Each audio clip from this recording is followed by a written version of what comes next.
Luto taog hinene ang biko sa mga Arabo.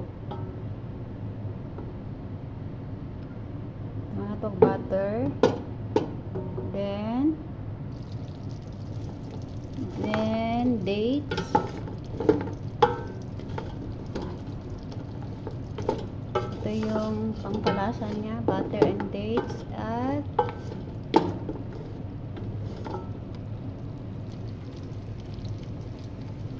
tinapay, yung dinurog na tinapay, yung kubos nila dito. I-blender na ko para mapino. Tapos imikos-mikos hanggang sa mag-brownish yung kulay, hanggang sa lumabas yung lasa niya. Isang oras na mikos-mikos. Ikaw ganahan ka ukay. Imagine na lang yung manang nag-ukay ka o biko, nga na siya ka dugay nya ma-abroad pa ka ana, ganahan ka ma-abroad pa more. Okay lang gid nimo siya pero antod nga mag-mix yung maglagkit-lagkit siya ba, wala siya malagkit na iba na yung texture niya. Yun, pwede na yun. Pwede na kainin. Pares na sa kape.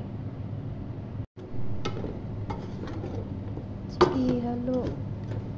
Halo ng halo.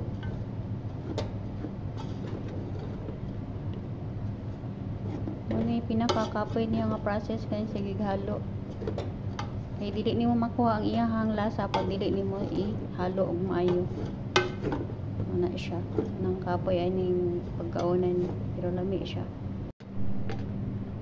So, ito na yun siya no, pag yung okay na, luto na. Na iyang texture, yung magbilog-bilog na ba. Buo-buo na yung tinapay at saka yung tamar.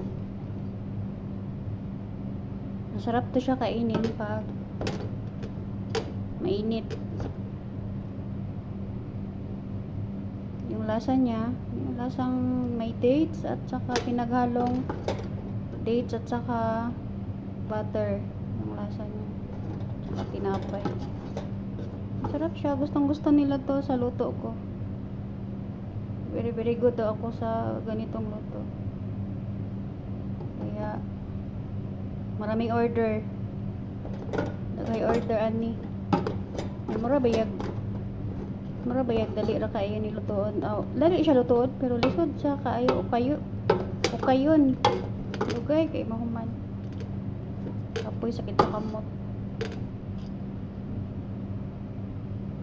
Hinene ang biko sa Saudi. So mao na ni siya yung resulta sa to ang niluto ni Hinene al-Arabic. Ibutang na ko siya sa sudlanan para sa hapida para dili siya dali mabugnaw. Sabi sila mga on pero dili siya mabugnaw kay kaning sudlanan niya para sa mga pagkaon nga kailangan na init ito.